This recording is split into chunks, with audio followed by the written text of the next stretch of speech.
तो दोस्तों, तो क्या हाल है आप सभी के? मज़ा आ रहा है ना हमारी ब्लॉग्स पे? तो आज का ब्लॉग हम शूट करने वाले हैं अपने रूम पे, क्योंकि हमारे रूम पे कुछ बंदे हैं जो कुछ प्रैक्टिस कर रहे हैं अपनी कल की प्रेजेंटेशन की। तो आइए देखते हैं, मिलते हैं उनसे। तो चलिए शुरू करते हैं।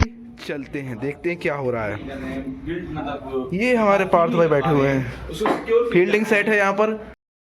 एक रिलेशनशिप के लिए अच्छी तरीके से ट्रेंड है कि हाँ रिलेशनशिप स्टार्ट हो जाएगी, लेकिन अगर आप रिस्पेक्ट नहीं कर रहे हैं तो वो रिलेशनशिप यहाँ पर मित्र भाई प्रेजेंटेशन की प्रैक्टिस कर रहे हैं। ये चीज है।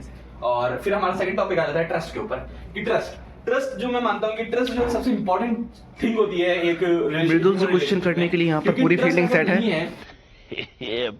तो ह्यूमन रिलेशनशिप कभी नहीं चल सकती, क्योंकि वो चाहे फ्रेंडशिप हो, चाहे वो मैं अपने भाई बड़े भाई को मानूं, चाहे अपनी बहन हो, किसी भी चीज में मेरा ट्रस्ट बहुत फंडामेंटल चीज होती है कि ट्रस्ट तो चाहिए ही। एक तगड़ा सा फंडा देखिए, क्योंकि अगर ट्रस्ट माइक की जगह देख रहे हैं, कुछ नोटिस कर रहे हैं आप लोग? अगर मैं क्या कहते हैं कि माइक के स्थान पर मृदुल जी क्या पकड़े हुए हैं? कौन है ये लोग? कहां से आते हैं? कि वो मुझे समझ गए कि मैं किसी और को बता दूंगा या फिर उसकी बातें कहीं लीक हो जाएंगी, तो ये ट्रस्ट है और ये अच्छा होता है एक रिलेशनशिप को आगे ले जाना। Thank you. सो आपने बोला कि रिस्पेक्ट जो है वो आपकी प्रायोरिटी होना है। अनिकेत भाई का क्वेश्चन अराइज होता हुआ। आपके फ्रेंड यहाँ पे हैं। हाँ, और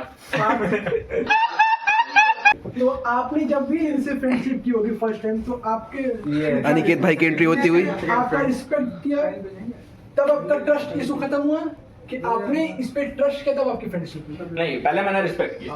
मैं रिस्पेक्ट अनिकेत भाई ने मृदुल भाई से बड़ा ही शानदार प्रश्न किया है।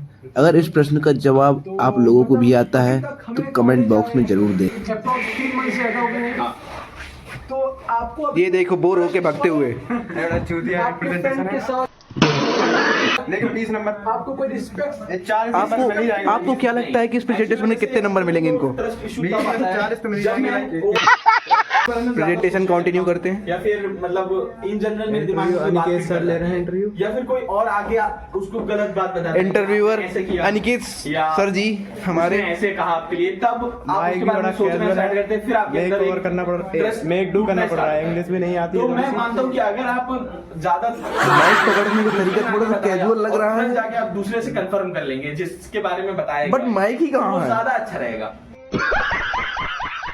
क्योंकि है माइक, इससे हमारा रिलेशनशिप ठीक चलेगा। वरना लोकल ये माइक होता है कि दूसरे ऐसा ने ही आके होता है। बताया और आपने सुना और आपने अपने मन में एक वो पैदा कर लिया अनिकेत सर सीरियस हो रहे हैं। सीरियसनेस क्या पैदा करने की बातें हो रही हैं? अगर आज की जनरेशन में जेनजी जनरेशन जिसको बोला जाए, तो 2 चीजें हैं कॉमन सब में। पहला ओवर थिंकिंग और दूसरा ट्रस्ट इशू। तो आप कोई भी ऐसे 2 वेज बता सकते हैं जैसे जो हमारे जनरेशन से जेनजी जनरेशन वो अपने ट्रस्ट इशू या फिर ओवर थिंकिंग को कम कर सके या फिर ओवरकम कर सके? जो ट्रस्ट इशू आता है वो आता ही है ओवर थिंकिंग से। मैं ये मानता हूँ कि अगर आप ओवर थिंकिंग कर रहे हैं और आप बहुत सोच रहे हैं किसी के बारे में, तो ट्रस्ट इशू तो आएगा। आप क्या कहना चाहिए, मैं सोचना ही छोड़ दूं किसी? भाई लोग, इस वीडियो से आपको बहुत चीजें सीखने को भी मिलेंगी। सोचे तो वीडियो मजाक के साथ साथ कुछ सीखिए भी। पढ़ाई में क्या कर सकते हो, क्रिएटिव सोचे, ना कि किसी के बारे में सही या गलत सोचे कि वो सही है कि गलत है, ये ना सोचना है। और मतलब अगर आपको कोई डाउट है तो डायरेक्ट उसे क्लियर करें सामने वाले से, ना कि उस पे पॉइंट रख दें कि मेरे मन में पॉइंट है, मैं सामने वाले को बता भी नहीं रहा हूँ और उसके अंदर ही अंदर मैं उसके लिए बुरा सोच रहा हूँ। ये नहीं है, इससे ओवर थिंकिंग और बढ़ेगी, ट्रस्ट इशू और बढ़ेगा। तो हमको बस ये करना है कि हमको ओवर थिंकिंग नहीं। क्या मैं कह सकता हूँ कि अगर क्या आप कह बता पाए कि 2 आपने बताया रिस्पेक्ट एंड ट्रस्ट, क्या इन दोनों के बीच में जो इमोशंस आते हैं वो भी क्या कोई रोल प्ले करते हैं आपके? बिल्कुल। अब तो आपने उसे क्यों नहीं इंक्लूड किया इसमें? क्योंकि ज्यादा टाइम नहीं था और मेरे पास, क्योंकि नहीं, उनको डिफाइन ही करना ये है। कोई आपका एक्सक्यूज नहीं हुआ। अगर आप एक अच्छे रिलेशनशिप को यहाँ पर अनिकेत भाई फुल फॉर्म में है। तो जब अगर तो आप रिलेशन में आपने बोला मुझे एक चाहिए रिस्पेक्ट एंड दूसरा चाहिए ट्रस्ट, तो क्या मतलब आप इमोशनलेस होके उससे फ्रेंडशिप करेंगे? नहीं, आप जब रिस्पेक्ट कर रहे हैं तो आपके अंदर इमोशन है उस समय, ना, ऐसे मैं ये कैसे? मानता हूँ। अब आप अगर मतलब जैसे पीछे से वो रखते हैं, किसी के लिए दोस्त रखते हैं, तो मानता हूँ कि आपके मन में रिस्पेक्ट या इमोशन नहीं होगा। अगर मैं किसी से बात करने जा रहा हूँ, आपसे एक क्वेश्चन है, कि अगर आप emotion होगा। आपसे एक क्वेश्चन है मृदुल भाई, हाँ। अगर आप माइक हाथ में पकड़े तो कृपया मुंह में लगा के बात करें। शाबाश बेटा। तो यही मानता हूँ कि अगर मैं सामने वाले से बात करने जा रहा हूँ तो मेरे अंदर कोई इमोशन जाएगा या फिर कोई डिमांड जाएगी। इसलिए मैं उससे बात कर रहा हूँ। और दो ही चीजों के लिए हम किसी भी रिलेशनशिप को बनाते हैं, वो होती है कोई हमको जरूरत है, वांट है हमारी, या फिर कोई इमोशनल कनेक्शन। अनिकेत भाई, इस इंटरव्यू से आपको क्या फीडबैक देना चाहते हैं जनता को अपनी? जनता जनार्दन को नमस्कार। जैसा कि आप देख सकते हैं हमारे मित्र मृदुल जी ने, इनका भी कल प्रेजेंटेशन है, तो उसके लिए हम लोग भी प्रिपेयर हो रहे थे। बहस की आंख इधर देख रहे हैं, तो इनका प्रेजेंटेशन हम इसको प्रिपेयर करते हैं by asking some cross questions, जिसका इन्होंने बेटर वे में आंसर दिया, मगर कुछ और ज्यादा बेटर हो सकता था। ठीक है, उन्होंने कुछ पॉइंट्स को मिस किया, जैसे उन्होंने कहा कि रिलेशनशिप और ट्रस्ट को इन्होंने प्रायोरिटी दिया, लेकिन उसमें इन्होंने इमोशंस को इंक्लूड नहीं किया। लेकिन आज कल में जो हम देखा जाए तो इमोशंस भी एक बहुत बड़ी टॉपिक माना जा सकता है, जो किसी भी रिलेशनशिप को बेटर करने में बहुत अच्छा रोल प्ले करती है।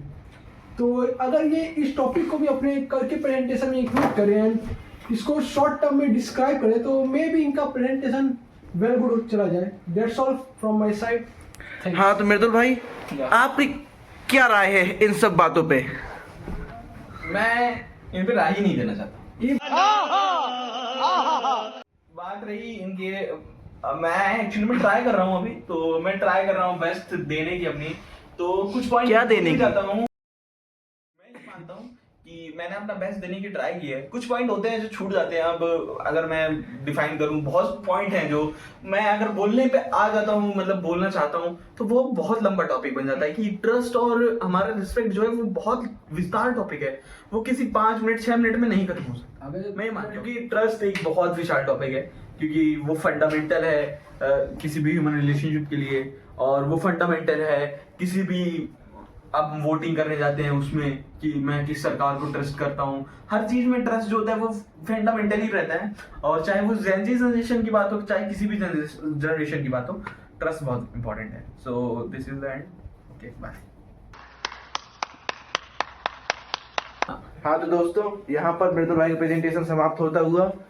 अनिकेत भाई ने बहुत सारे प्रश्न किए, मृदुल भाई ने उनका सफलतापूर्वक प्रयास किया आंसर देने का, और दे भी दिए बहुत से प्रश्नों के आंसर। अगर आपको वीडियो पसंद आई हो तो वीडियो को लाइक करना मत भूलना, कमेंट्स पे अपने अपने थॉट्स जरूर शेयर करना, एंड सब्सक्राइब बटन को तो आप लोग जान ही गए हो कि अरे कहना क्या चाहते हो?